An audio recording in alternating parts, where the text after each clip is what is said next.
Hello नमस्कार साथियों। तो आज के इस सेशन में हम लोग बात करने जा रहे हैं जो आपका सीटेट का डिटेल्ड सिलेबस होगा।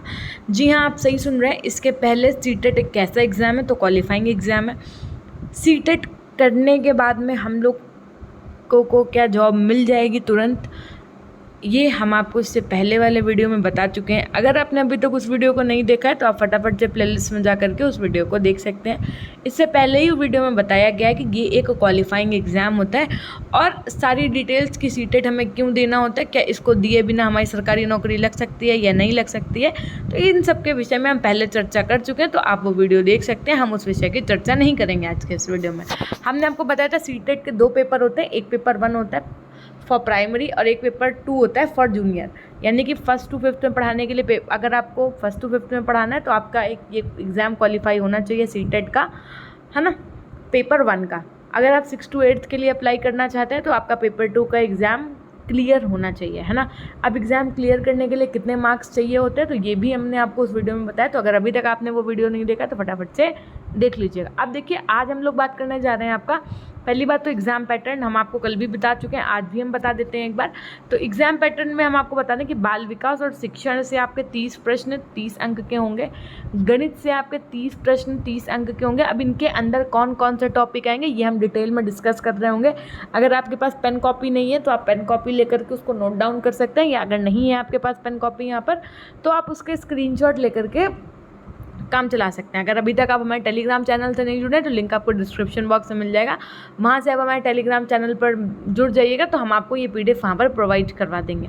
ठीक है। भाषा 1 की अगर हम बात करें तो उसके भी 30 क्वेश्चन 30 नंबर के आते हैं। भाषा 2 की बात करें तो उसके भी 30 क्वेश्चन 30 नंबर के आते हैं। उसके अंदर पर्यावरण अध्ययन से आपके 30 क्वेश्चन 30 नंबर के आते हैं। तो कुल आपके 150 मिनट्स होते हैं, 150 क्वेश्चन होते हैं और 150 नंबर के होते हैं। ठीक है।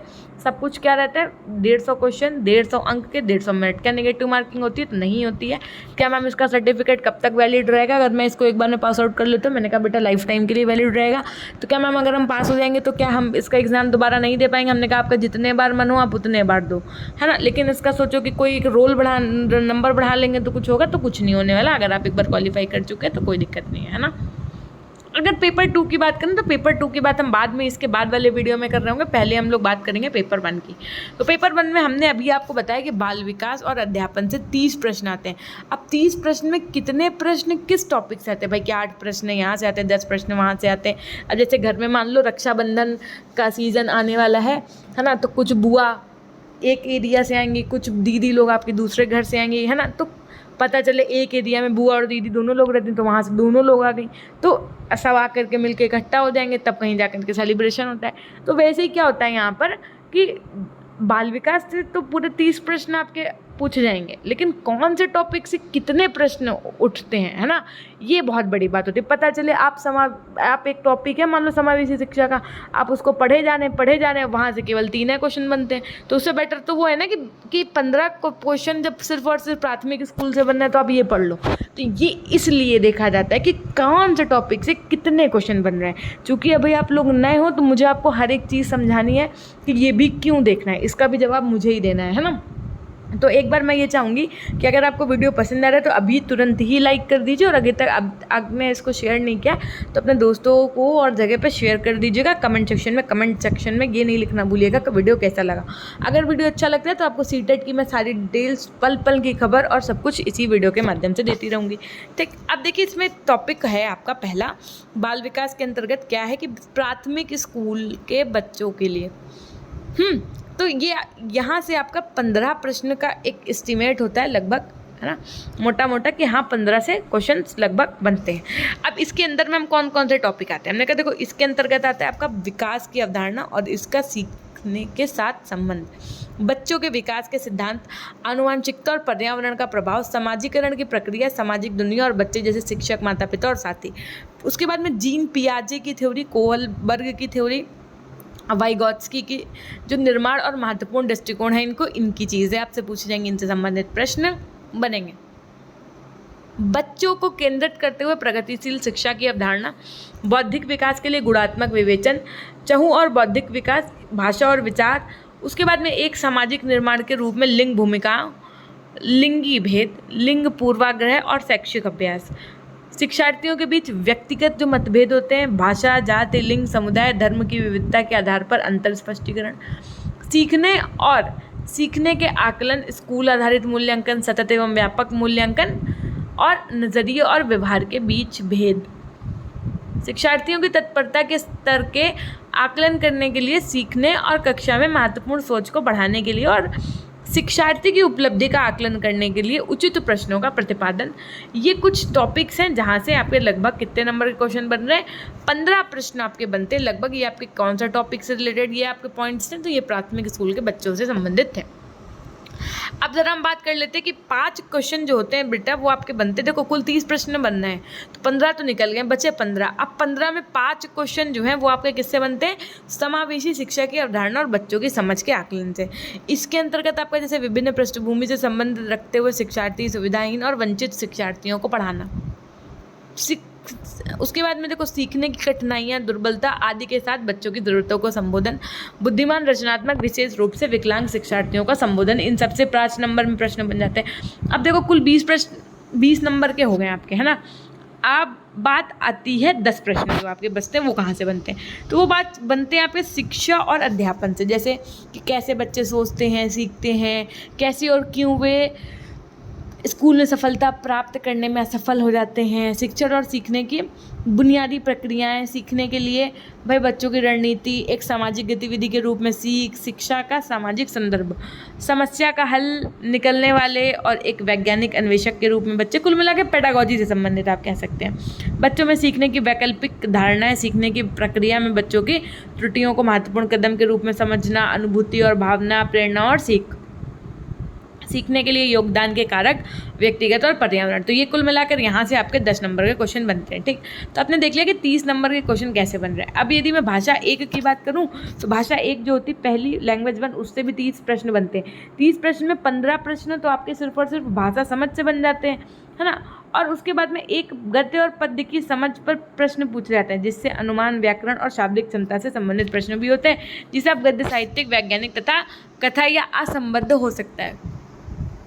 अब देखो जरा भाषा विकास का जो अध्यापन होता है उससे आपसे 15 प्रश्न पूछे जाते हैं, जिसके अंतर्गत आपका सीखना और अधिग्रहण, भाषा शिक्षण के सिद्धांत, सुनने और बोलने की भूमिका, भाषा के प्रयोग और कैसे बच्चों के लिए उपयोगी है, इन सब के विषय में। उसके बाद में आपका भाषा को सीखने और अपने विचारों को मौखिक या लिखित रूप में व्यक्त करने, और उसके बाद में विभिन्न कक्षाओं में भाषा के शिक्षण की चुनौतियों, जैसे भाषा की कठिनाइयाँ, त्रुटियाँ, विकार, भाषा कौशल, भाषा समझ और प्रवीणता का मूल्यांकन, अर्थात बोलने, सुनने और पढ़ने और लिखने के द्वारा। साथ में शिक्षण अधिगम सामग्री, पाठ्यपुस्तक, मल्टीमीडिया सामग्री, कक्षा के बहुभाषी साधन और उपचारात्मक शिक्षण, इनसे संबंधित प्रश्न बनते हैं। ये आपके लैंग्वेज 1 की बात होगी। लैंग्वेज 2 में सेम चीज़ होगी, 15 नंबर का आपके कंप्रीहेंसिव पूछा जाएगा। कंप्रीहेंसिव में आपका जैसे बोध, व्याकरण, मौखिक क्षमता पर प्रश्न के साथ 2 अपठित गद्यांश, जैसे कि गद्यांश दे दिया गया पूरा, जैसे आप पैराग्राफ दे दिया गया मान लो, अब आप इस पैराग्राफ को पढ़ो, यहाँ से संबंधित पता चले 5 क्वेश्चन दिए इस पैराग्राफ से, आपने पैराग्राफ पढ़ा, आपको जो समझ में आया आपने वो टिक किया। तो इस प्रकार से होता है कंप्रीहेंसिव टाइप, जिन्हें आप गद्य और अपठित गद्यांश कहते हैं। उसके अंदर 15 नंबर से आपको भाषा विकास और शिक्षण से क्वेश्चन बन जाएगा, जिसमें वही सेम चीज़ है आपका, जैसे अधिगम और अर्जन हो गया, भाषा शिक्षण के सिद्धांत हो गए, श्रवण और मौखिकी की भूमिका, जैसे भाषा का कार्य और बच्चे इसे एक साधन के रूप में कैसे उपयोग करते हैं, मौखिक रूप से और लिखित रूप में विचारों को संप्रेषित करने के लिए एक भाषा सीखने में व्याकरण की भूमिका पर एक आलोचनात्मक दृष्टिकोण, साथ में विविध कक्षा में भाषा सीखने की चुनौतियां, भाषा कठिनाइयां, त्रुटि और विकार, साथ में भाषा कौशल, भाषा की समझ और प्रवीणता का मूल्यांकन, जैसे बोलना, सुनना, पढ़ना, तो ये सब चीज़ें आपके इसके अंतर्गत आ जाएंगी। सेम चीज़ अब हम आपको बता दें जो मोस्ट इंपॉर्टेंट है आपका गणित पाठ्यक्रम सीटेट के लिए, तो यहाँ पर आपके 30 प्रश्न पूछे जाते हैं। अब 30 प्रश्न में देखो बेटा जो 15 क्वेश्चन होते हैं वो आपके कहाँ से बनते हैं, तो ज्यामिति वाला जो टॉपिक होता है वहाँ से, आकार और स्थानिक, तो देखिए जैसे कि माप हो गया, वजन हो गया, समय हो गया, आयतन हो गया, डेटा हैंडलिंग हो गया, पैटर्न्स जो होते हैं आपके पैसे से संबंधित, उससे आपके कुल मिला के 15 प्रश्न बनेंगे। अब जो 15 प्रश्न होते हैं वो थोड़ा सा आपके पेडागोजी से संबंधित, मैथ्स पेडागोजी, जैसे आपका कि भाई गणित की प्रकृति कैसी, तार्किक सोच, बच्चों की सोच, तर्क, पैटर्न, अर्थ और शिक्षा बनाने की रणनीतियों को समझना, सिलेबस में गणित का स्थान कैसा है, गणित की भाषा कैसी है, सामुदायिक गणित कैसी होती है, औपचारिक और अनौपचारिक तरीकों के माध्यम से मूल्यांकन कैसे होता है, साथ में शिक्षण की समस्याएं त्रुटि विश्लेषण और सीखने और शिक्षण से संबंधित पहलू, जिसे आप अल्टीमेटली कह सकते हैं मैथ्स पेडागोजी के क्वेश्चंस। तो कुछ इस प्रकार से आपका मैथ्स का पैटर्न रहता है।